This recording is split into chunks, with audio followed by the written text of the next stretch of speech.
იცი გიორგი, ამდენი ბინა რო შენდება, იყიდება საერთოდ ნეტა. ძირითადად იპოთეკური სესხებით. ადვილია მაგის აღება? ხა ადვილი რა.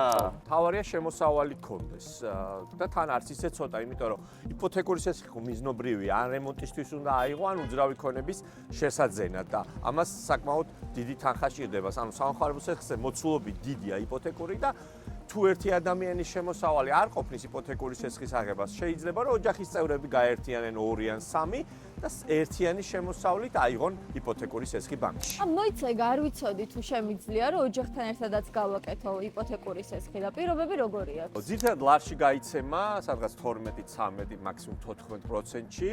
შეიძლება აიღო 10-15 წლითაც იპოთეკური სესხი და მნიშვნელოვანია რომ უძრავ ქონებას რო შეაფასებს ბანკი, რამდენადაც შეაფასებს, იმის 85 ან 90%-ს დაგიმტკიცებს, მაგალითად 100.000 ლარიან სესხზე მოგცემს სიტყვაზე 90.000 ლარს, მხოლოდ სესხად და თუ დანაზოგი არ გაქვს და ფული გჭირდება თქვა რემონტისთვის რაღაც, ხო შეიძლება დაგჭირდეს კიდევ თქვა მეორე ბინის იპოთეკი დატვირთვა რომ აიღო იპოთეკური სესხი. გავიგე და იცი კიდე რა მაინტერესებს?